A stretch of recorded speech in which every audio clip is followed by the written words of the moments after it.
All right, we'll continue our Unit 4 review about polynomials with these questions about binomial expansion. So question 4 from our review says we have to expand the following binomials and simplify all the terms.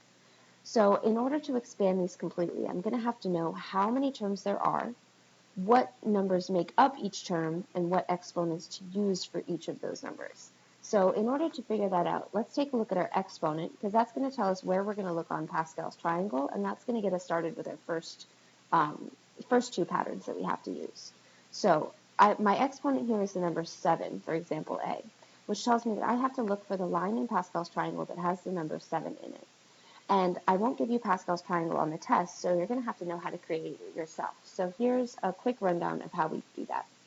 I'm going to start with 1, 1, and 1. So it's a pyramid, a triangle of ones.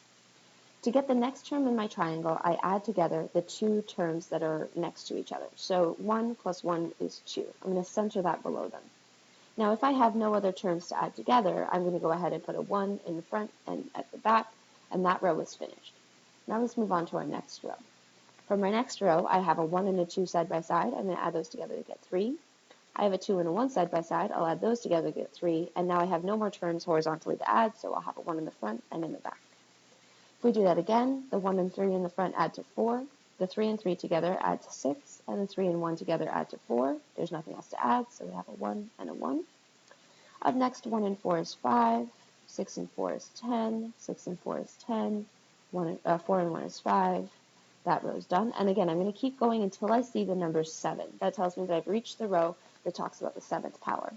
So up next, I'll end up with 1, 6, 15, 20, 15, 6, 1. The next row has the 7 I'm looking for. 1, 7, 21, 35, 35, 21, 7, 1. So this is where I'm going to stop making my triangle, because this is the row that's going to tell me which coefficients I need.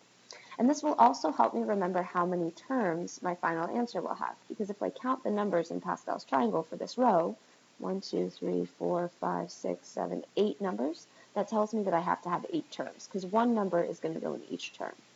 So let's go back to our problem here. I'm going to need to have 8 terms altogether. So I'm going to put blanks for these. 1, 2, 3, 4, 5, 6, 7, and 8. Each term is going to have a number from Pascal's triangle. So again, that was 1, 7, 21, 35, 35, 21, 7, 1. So we're going to go ahead and fill those in here. 1, 7, 21, 35, 35, 21, 7, 1. So these are the values from Pascal's triangle. These are the first blank that I have to fill in. Each of these terms is going to be made up of 3 parts, so I still have 2 more blanks to fill in, and I'm going to use parentheses to show those extra blanks. So I need a number here,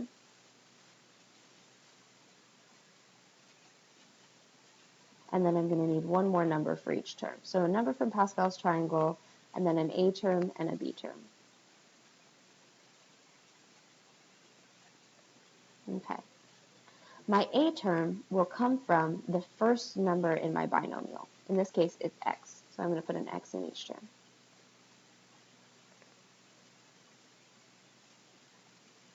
There we go.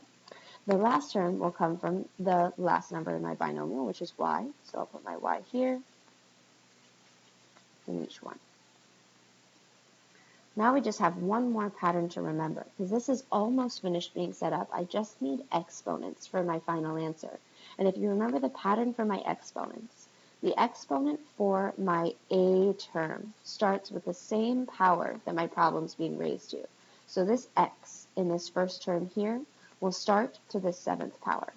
And its exponent just counts down as I move across this polynomial. So it starts with 7, then 6, then 5, 4, 3, 2, 1, 0. The powers for the y's have the opposite pattern. So instead of starting at 7 and ending at 0, they start the other way. They start at 0 and count up. 2, 3, 4, 5, 6, 7. There we go.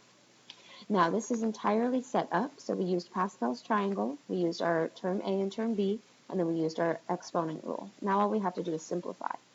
Simplifying a polynomial that looks like this, with only x and y inside, or only 2 letters inside and no numbers, is much easier because when I simplify my variables, I don't have any coefficients to raise to powers, just variable letters, and all I have to do is write them with whatever exponent I'm raising them to. So that's pretty simple. The only thing I have to remember to simplify example A is what happens when I raise something to the 0 power. Anything to the 0 power becomes an invisible number 1. So y to the 0 power becomes the number 1. And this first term becomes 1 times x to the 7th times 1. Of course, the 1 times 1 is just the number 1, and 1 can be invisible. So my entire first term is just x to the 7th.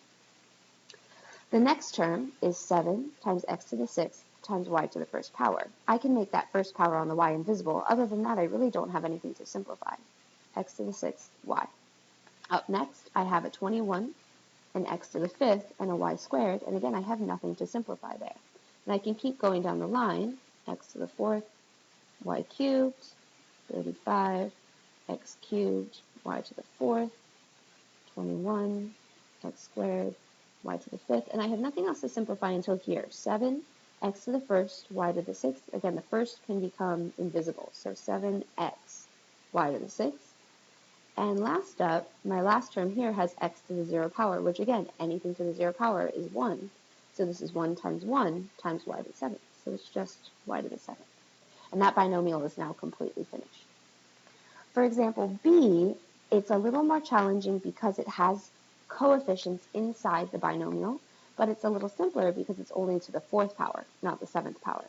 So if I look at Pascal's triangle and find the row that has the number 4 in it, it looks like I have 1, 2, 3, 4, 5 terms for this problem. And the coefficients will be 1, 4, 6, 4, 1. So let's use that. We'll have 5 terms, 2, 3, 4, and 5. And the coefficients will be 1, 4, 6, 4, 1. And that came straight from Pascal's triangle. Again, I'm going to need an A term for each, and I'm going to need a B term for each.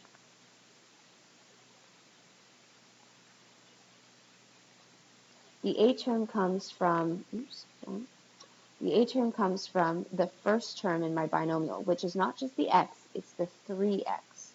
So I'm going to put 3x in there.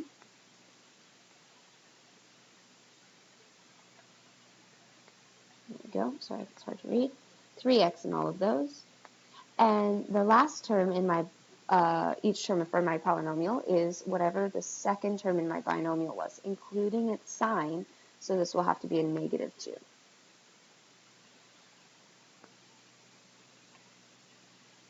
Okay.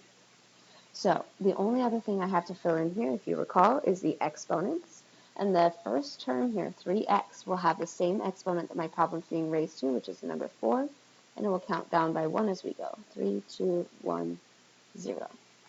The exponent for my next term, negative 2, will start at 0 and count up. 3 and 4. Sorry, my pen is getting less responsive here. 1, that's a 2, 3, and 4. Now all I have to do is start simplifying, but this is where the challenge lies in expanding binomials, because here I have to make sure to follow the order of operation, which says that I need to do my exponents first, then multiply everything together. My exponents are not just going to change the terms, they're also going to change the coefficients. So for this first one, negative 2 to the 0 power still becomes an invisible 1. So this is 1 times 3x to the 4th.